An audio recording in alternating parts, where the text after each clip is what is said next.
What's up, guys? This is the Honest Outlaw here, and today we're going to be doing a quick review on two of the best budget pistols on the market. We're going to talk about the Hi-Point C9, a very budget-oriented option, versus the Canik Elite. Now, part of the reason I'm doing this video is because it was a viewer request from several different people, so I kind of wanted to get it out there right away. Basically, what I'm going to do is I'm just going to compare the two, show you the differences, tell you the overall differences and the overall reason why you should buy either gun. In case you're in the market for one or the other, maybe I can help you decide between the two. So first, let's talk about what they come in.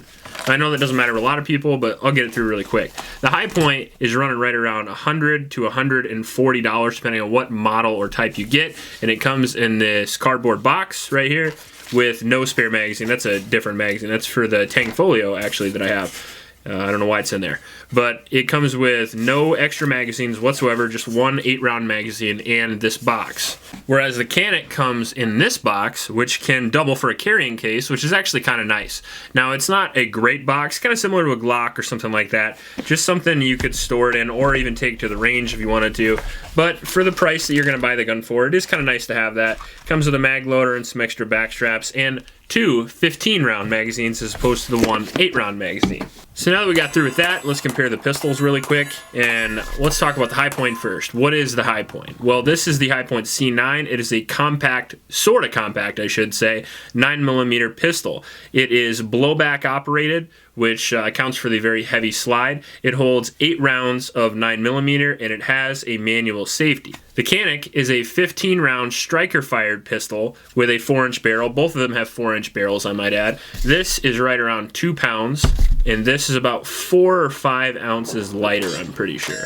So somewhere around 1 pound 12 ounces, maybe 1 pound 11 ounces, somewhere in there. Higher capacity right off the bat, and it comes with a lot of features as well that the Hi-Point does not. 100 to 130, somewhere between $300 and $400. Now that makes them both budget pistols, considering the average pistol price is somewhere between $500 and $600. So what do you get for that extra $200? Well, you get a lot, actually. You get a higher magazine capacity for less weight. As I said before, this holds 15 rounds as opposed to 8. That's double the magazine capacity for less weight. Less weight and less bulk. It's also skinnier, which is important when you're talking about concealed carry, because that's the part you're going to feel the most when it's inside your waistband. The Canik also has much better sights. Now, the Canik has actually pretty phenomenal sights. Now, you'll see a big difference in the sights, although to the untrained eye, they look a little bit similar. Now, the big difference is the Canik has a blacked out rear with a fiber optic front, making the front sight much easier to see. And if you guys do a lot of handgun shooting, you'll know that focusing on your front sight is very important as far as accuracy goes, and the rear can kind of blank out, which is why most competitive shooters use this sighting setup right here.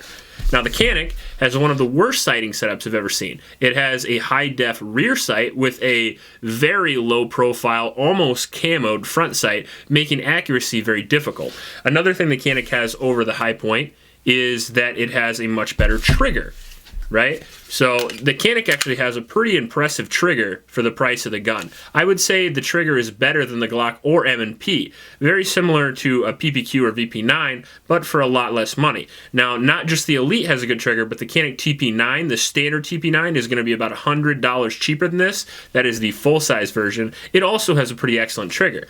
Let me show you that real quick. You see that break's very impressive. Reset.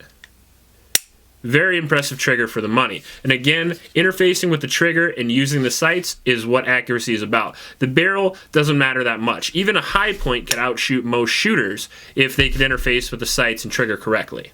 Now, one of the most important factors between these two guns is going to be reliability. I think reliability is the most important factor when you're talking about a home defense or a concealed carry gun, and both of these pistols are the perfect size to flex into either. If you're going to buy one gun and all you're going to own is just that particular handgun to use for home defense, plinking on the range, training, concealed carry, whatever you're going to use it for, a 4-inch semi-automatic pistol is a great choice for that. Glock 19, M&P, PPQ, these are the budget options of those guns. So if you're going to use it for all of those, reliability is extremely important. In both of these guns, reliability is not going to be Glock or M&P or VP9 reliable. It's just not, because you're paying less money.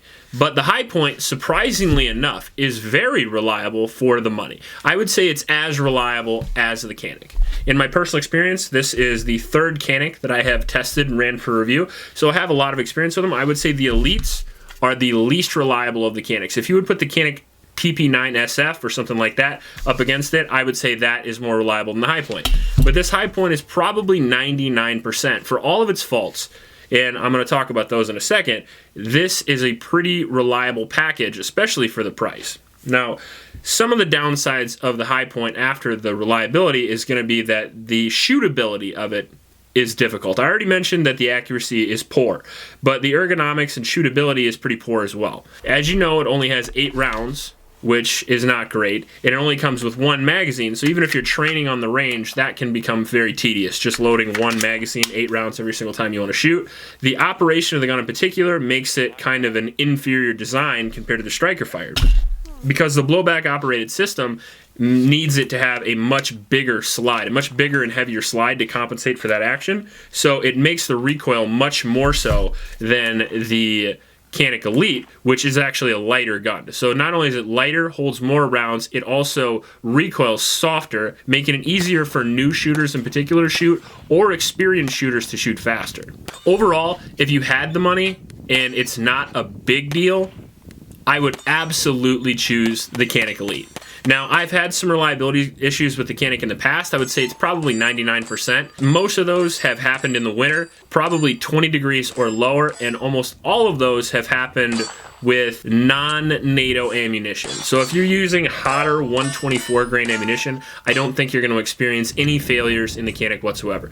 Now, if you use American Eagle 115 grain, Winchester White Box, Freedom munitions, Lax ammo, actually Lax ammo is pretty hot, so that's probably going to be okay. Your higher recoiling ammunitions are going to work better in the Canik, because I assume that since it's from Turkey, it was probably NATO spec to 124 grain. I would imagine that would be the best ammo for this gun. I've experienced much less failures with that particular ammo in this Canik. Another thing I should mention about this particular Canik is that I got this right when they came out, and I don't think a lot of the bugs were issued out. I actually changed the recoil spring in it, and that solved a lot of issues. So maybe the newer Canik Elites would have no reliability problems at all. Now the High Point is a last-ditch option. The High Point is something that I think you should get if you can't afford anything else. It's definitely better than nothing. I've heard people say that it's not. It definitely is. I would rather have a High Point in a life or death situation than no gun. I would rather have a High Point than a Remington RP9. No joke. I would rather have this. At least I know this is going to work. And that's the most important thing, because most concealed carry or even self-defense situations in general, you know, how big is your house? Can you shoot a High Point accurately at 7 yards? I think you probably could, and that's probably the biggest distance that you're going to need to use it. So can you defend your life with a High Point?